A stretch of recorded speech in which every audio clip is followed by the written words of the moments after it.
జాతీయవాద జర్నలిజానికి అసలైన వేదిక నేషనలిస్ట్ హబ్ ని సబ్స్క్రైబ్ చేసుకోండి. నోటిఫికేషన్స్ కోసం బెల్ ఐకాన్ పై క్లిక్ చేయండి. పాకిస్తాన్ లో 2-3 అంశాలు ఉన్నాయి. ఒకటి జర్దారీ న్యూ ప్రెసిడెంట్ గా ఎన్నికవడము అండ్ దానికి సంబంధించిన డెవలప్మెంట్స్, ముఖ్యంగా పొలిటికల్ డెవలప్మెంట్స్ ముందు చెప్పండి. ఈ వారంలో జరిగినటువంటి పొలిటికల్ డెవలప్మెంట్స్ మాట్లాడిన తర్వాత ఈవెన్ గుజరాత్ అక్షర్ధామ్ కి సంబంధించి అటాక్ కి సంబంధించి మాస్టర్ మైండ్ ఎవరైతే ఉన్నారో ఫర్హతుల్లా ఘోరీ, ఆయన భారత్ లోని ముస్లింలు ఒక యుద్ధాన్ని ప్రకటించాలి భారత్ లోని ముస్లింలు అనే ఒక మెసేజ్ ఇస్తూ ఆయన వ్యాఖ్యానించడం జరిగింది. దానికి సంబంధించి కూడా మనము చాలా సీరియస్ అంశాలు మనం రాబోయే రోజుల్లో చూడబోతున్నామేమో అనిపిస్తోంది. ఒకసారి ఈ 2 అంశాల గురించి చెప్తారు. ఫస్ట్ పాకిస్తాన్ డెవలప్మెంట్స్ గురించి మాట్లాడదాం అండ్ ఈవెన్ ఈ ఘోరీ చేసినటువంటి స్టేట్మెంట్ గురించి కూడా వ్యాఖ్యానించండి. మనకు గత నెలలో జరిగినటువంటి పాకిస్తాన్ ఎన్నికల్లో పీటీఐ అంటే ఇమ్రాన్ ఖాన్కి సంబంధించినటువంటి పార్టీ సింబల్ తీసేసిన తర్వాత కూడా మెజారిటీ నంబర్స్ వాళ్ళకే వచ్చినాయి. అయినా వాళ్ళ ప్రభుత్వం ఏర్పాటు చేయలేనటువంటి పరిస్థితి మనం చూసాం. రెండవ స్థానంలో నిలిచినటువంటి పిఎంఎల్ఎన్ పాకిస్తాన్ ముస్లిం లీగ్ నవాజ్ వాళ్ళు రెండవ స్థానంలో నిలబడ్డారు. రెండవ స్థానంలో నిలబడి వాళ్ళు కూడా ప్రభుత్వం ఏర్పాటు చేయలేనటువంటి పరిస్థితి. ఈ పరిస్థితుల్లో నవాజ్ షరీఫ్ ప్రధానమంత్రి అయితే కనుక మేము సమర్థన ఇవ్వము అని చెప్పి పీపీపీ చెప్పడము, నవాజ్ షరీఫ్ తప్పుకుని ఆయన కుమార్తె మరియం నవాజ్ని పంజాబ్ చీఫ్ మినిస్టర్ చేయడము, ఆయన తమ్ముడైన షహబాజ్ షరీఫ్ని ప్రధానమంత్రి చేయడం మనం చూసాము. పీపీపీ ఏం చేసిందంటే టాక్టికల్గా ప్రభుత్వంలో చేరలేదు. ప్రభుత్వంలో చేరకుండా, ఎందుకంటే గత ప్రభుత్వంలో భుట్టో మనకు బెనజీర్ భుట్టో కుమారుడైనటువంటి బిలావల్ భుట్టో విదేశాంగ మంత్రిగా ఉండినాడు. ఇప్పుడు ప్రభుత్వంలో చేరలేదు, వాళ్ళు పీపీపీ చేరలేదు. ఎందుకు? వాళ్ళ డిమాండ్ ఏంటంటే బిలావల్ భుట్టో ప్రధానమంత్రి కావాలని అడిగారు. దానికి వీళ్ళు నవాజ్ షరీఫ్ పార్టీ ససేమీ రానింది. దాంతో వాళ్ళ ప్రభుత్వంలో చేరకుండా బయట నుంచి మద్దతు ఇస్తున్నారు. కానీ ఈ ఒప్పందంలో వాళ్ళు ఏం చేశారంటే జర్దారీని ప్రెసిడెంట్ చేయాలి అని ఒక షరతు పెట్టారు. సో జర్దారీని ప్రెసిడెంట్ చేయడానికి వీళ్ళు ఒప్పుకున్నారు.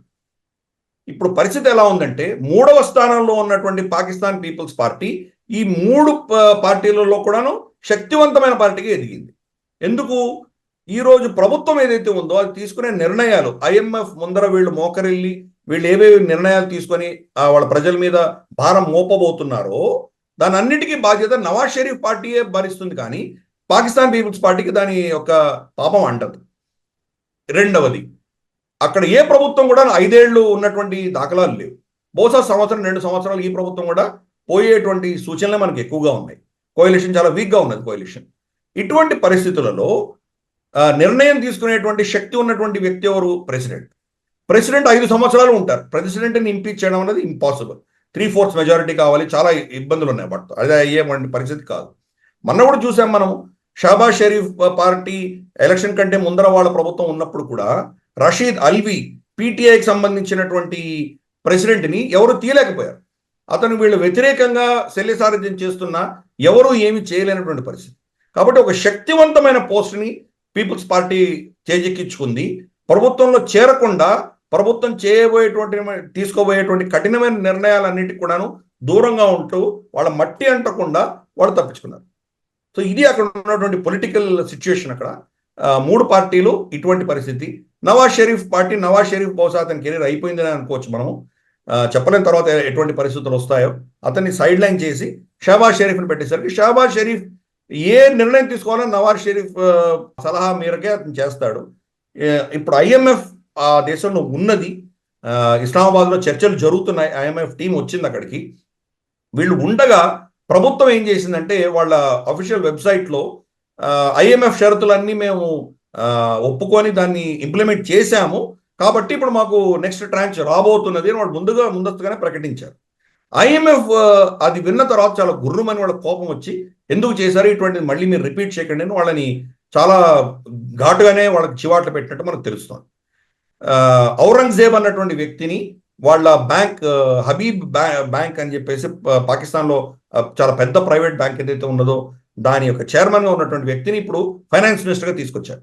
ఒకప్పుడు అతను డచ్ సిటిజన్, అతను డచ్ సిటిజన్షిప్ తీసేసి పాకిస్తానీ సిటిజన్షిప్ ఇచ్చి తీసుకొచ్చారు. అంటే ఈ పెద్ద పెద్ద బ్యాంకర్లందరూ ఐఎంఎఫ్ తోటి చాలా సునాయాసంగా వీళ్ళు చర్చలు చేయొచ్చు అన్న దృష్టిలో తీసుకొచ్చారు. కానీ ఐఎంఎఫ్ పెడుతున్నటువంటి షరతులు ఒక వ్యక్తి ఆధారంగా లేవది, ఆ దేశంలో ఉన్నటువంటి పరిస్థితుల ఆధారంగా ఉన్నది.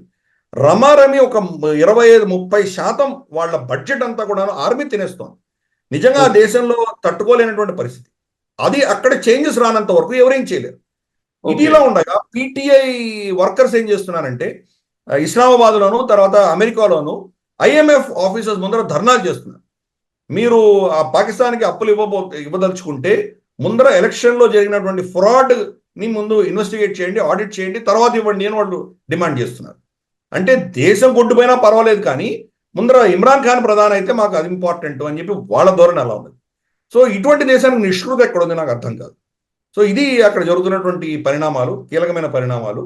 సరే, ఎవరి కర్మ వాళ్ళది, మనం చూస్తూ ఉండడం తప్ప మనం వాళ్ళకి సాయం చేసేటువంటి పరిస్థితి లేదు. జయశంకర్ గారు మాత్రం ఒక కీలకమైన స్టేట్మెంట్ చేశారు. పాకిస్తాన్ తోటి మేము చర్చలు చెయ్యము అని ఎప్పుడు మేము చెప్పలేదు అని అన్నారు. టెక్నికల్గా అది చాలా కరెక్ట్ స్టేట్మెంట్. ఎందుకంటే మనతో చర్చలు చేయకుండా మన దౌత్య సిబ్బందిని, మన అంబాసిడర్ని పంపించేసింది పాకిస్తాన్. ట్రేడ్ లింక్స్ కట్ చేసింది పాకిస్తాన్. ఆర్టికల్ 370 రిస్టోర్ చేసిన తర్వాతనే మీతో చర్చలు చేస్తాము, అంతవరకు చెయ్యము అని చెప్పి నిర్ణయం తీసుకుంది పాకిస్తాన్. కాబట్టి ఇవన్నీ తిరగరాయవలసిన బాధ్యత పాకిస్తాన్ మీద ఉన్నది, మాది కాదు అని చెప్పి జయశంకర్ గారు చేతులు దులిపేసుకున్నటువంటి పరిస్థితి. ఇది పాకిస్తాన్ పరిణామాలన్నిటి బహుశా సంక్షిప్తంగా నేను చెప్పే ప్రయత్నం చేశాను. ఈ వీడియో మీకు నచ్చినట్టయితే లైక్ చేయండి, 10 మందికి షేర్ చేయండి. అలాగే కామెంట్ల రూపంలో మీ అభిప్రాయాలను మాతో పంచుకోండి. Nationalist hub group of channels ను సబ్స్క్రైబ్ చేసుకుని తెలుగునాట జాతీయవాద జర్నలిజాన్ని ప్రోత్సహించండి. ఈ వీడియో కింద ఉన్న బెల్ ఐకాన్ పై క్లిక్ చేయడం మర్చిపోవద్దు.